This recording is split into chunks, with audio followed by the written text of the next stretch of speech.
அண்ணா நம்முடைய வாழ்வில் தாம சொந்த தம்பி அவர்கள் மகன் டாக்டர் சிவகுமார் குழந்தை எழுந்து எழுந்த உடனே டாக்டர் சொல்லும்போது அண்ணன் தான் தவறு வருவான் வந்து அவனா ஏறி அண்ணனால் தூக்க முடியாது. அவன் சிரசில் ஏறி அப்படியே படுத்துக் கொள்வான். இன்றைக்கு இந்த காட்சி என்னால் மறக்க முடியாது. நாம வருவித்து கொண்டு மரணம் சொல்லி அவ்வளோ தைரியமாக சொன்னாங்க. உண்மைதான். ஆகவே இது ஒரு பாடமாக எடுத்துக்கொண்டு ஆண்டவர்களுக்கு ஆர்வங்களையும் தேர்தலை கொடுப்பார். ஒரே ஒரு நாள் ஆண்டவரிடத்தில் அவன் இருக்கிறான். அவருடைய தாத்தாவோடு அவன் இருக்கிறான். இந்த ஆர்வத்தோடு நாம் செல்வோம், விஜயிக்கும் சீராக சொல்வதற்காக ஆண்டவரை நம்பி ஆண்டவரை சார்ந்தவர்கள் கொடுத்து அவருக்காக நீங்கள் அர்ப்பணிப்போடு நீங்கள் இருக்கிற பொழுது உண்மையாகவே உங்களை ஆண்டவர் ஆட்சி தேய்ச்சி ஆர்வப்படுத்தி நடப்பவராக. ஆமாம். அனைவருக்கும் ஆறுதலின் தேவன் சமாதான பிரபுவின் ஆறுதலும் சமாதானமும் என்றும் உண்டாகட்டும் என்று கிங்ஸ் குடும்பத்தின் சார்பிலே நான் வாழ்த்துக்களை தெரிவித்துக் கொள்கிறேன். பிரியமானவர்களே, அவர்கள் குடும்பத்தை குறித்து எனக்கு தெரியாது, ஆனால் குழந்தையினுடைய பள்ளி வாழ்க்கையை குறித்து எனக்கு நன்றாக தெரியும். குழந்தை ஜெபக்குமார் பள்ளியிலே அனைத்து ஆசிரியர்களோடு ஒரு பாசத்தை சம்பாதிப்பதிலே முதலாவது ஒரு மாணவர். அனைத்து பாடங்களை கற்பிக்கின்ற ஆசிரியர்களுடைய அன்பை சம்பாதிப்பது ஒரு மாணவனால் கூடாது. ஒரு சில டீச்சர், ஒரு சில ஆசிரியர்கள், ஒரு சில குழந்தைகள் மீது மட்டும்தான் பாசமாக இருப்பாங்க. ஆனால் ஜெபக்குமாருடைய பாசம் அனைத்து ஆசிரியர்களையும் கவர்ந்தோம். மத்திய உணவு நேரங்களில் வேர்வை சிந்தும் அளவிற்கு விளையாட்டுகளிலே விளையாடி கொண்டிருக்கக்கூடிய குழந்தை, வகுப்பு அறைக்கு செல்வதிலே விரைந்து ஓடக்கூடிய குழந்தை, கல் மணி சவுண்டு கேட்ட உடனே ஃபர்ஸ்ட் வேகமாக ஒரு ஸ்டெப்ஸ் அடிப்பான். பாடங்களை முடிப்பதில் விரைந்து முடிக்கக்கூடிய குழந்தை, ஆசிரியர்களோடு அன்போடு பணிவோடு பொறுமையாய் நிதானமாய் என்ன சொல்கின்றார்கள் என்பதை காது கொடுத்து கேட்பதிலே முதலாவது இருக்கின்ற குழந்தை. எப்படி இதெல்லாம் உங்களால் சொல்ல முடிகிறது என்று கேட்பீர்கள். ஒவ்வொரு குழந்தையுடைய அசைவையும் நான் எப்பொழுதும் பார்த்து கொண்டே இருப்பேன். குழந்தைகளுடைய ஆசை, குழந்தைகளுடைய ஏக்கம், குழந்தைகளுடைய நோக்கம், அவைகளை நிறைவேற்றுவதுதான் எங்களுடைய தாகம். எல்கேஜி படிக்கிற குழந்தையிலிருந்து 12ஆம் வகுப்பு படிக்கிற குழந்தை வரைக்கும் உணவு வேலைகளை என்ன செய்கிறார்கள், பிரேக் டைமில் என்ன பண்ணுறாங்க, கிளாஸ் ஹவர்ஸில் எப்படி கிளாஸ் போகிறாங்க, எல்லாம் மானிட்டர் பண்ணிட்டு இருப்போம். இப்படியாக இந்த குழந்தை பேட்டன் ஜெபக்குமார் சுறுசுறுப்பாக இருக்கக்கூடிய ஒரு குழந்தை.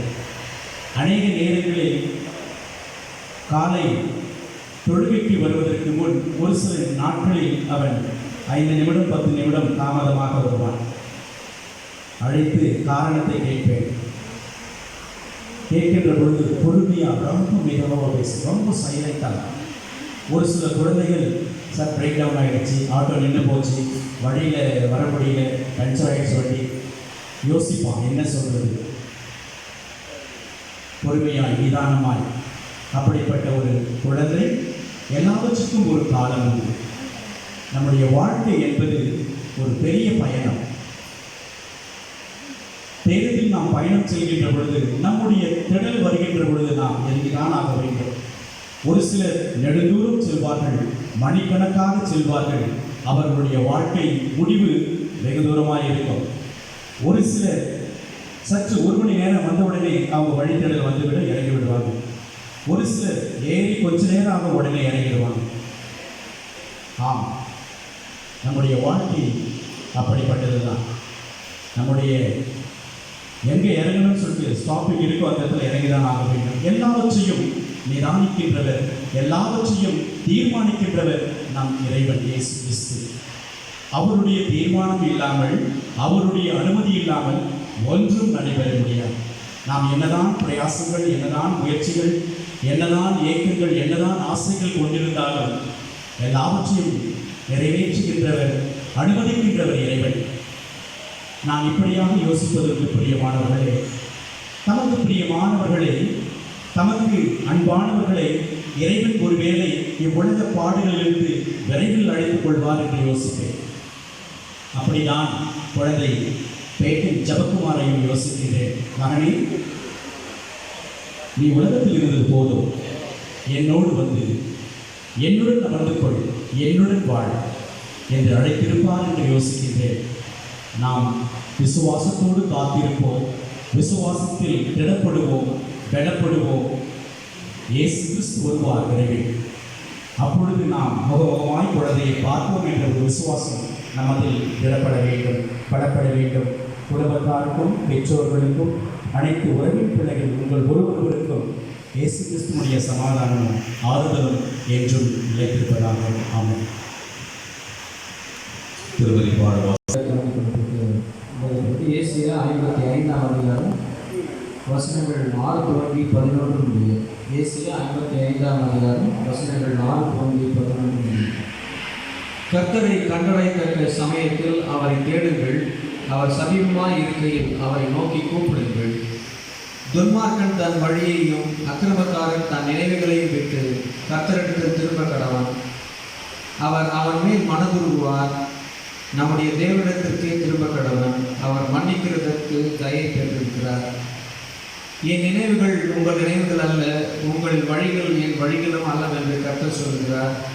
பூமியை பார்க்கிலும் வானங்கள் எப்படி உயர்ந்திருக்கிறதோ அப்படியே உங்கள் வழிகளை பார்க்கிலும் என் வழிகளும், உங்கள் நினைவுகளை பார்க்கிலும் என் நினைவுகளும் உயர்ந்திருக்கிறது.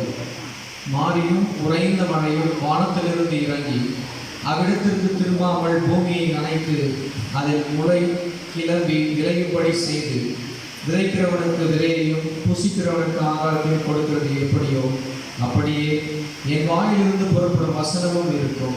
அது வெறுமையாய் என்னிடத்திற்கு திரும்பாமல் அது நான் விரும்புகிறதை செய்து நான் அதை அனுப்பின காரியமாகும்படி வாய்க்கும் என்பது. நாட்டுக்கு நினைவாலயத்தின் ஆயிரவர்களே, உங்கள் அனைவருக்கும் ஆண்டவராக இயேசுவின் திருப்பெயராக வாழ்த்துக்களை நான் தெரிவித்துக் கொள்வதில் மகிழ்ச்சி அடைகின்றேன். எனக்கும் இந்த ஐயரவர்களுடைய குடும்பத்திற்கும் ஏறக்குறைய 60 ஆண்டுகளுக்கு மேலாக நெருங்கிய உறவுகள் உண்டு. நான் சீனியர் சிட்டிசன்.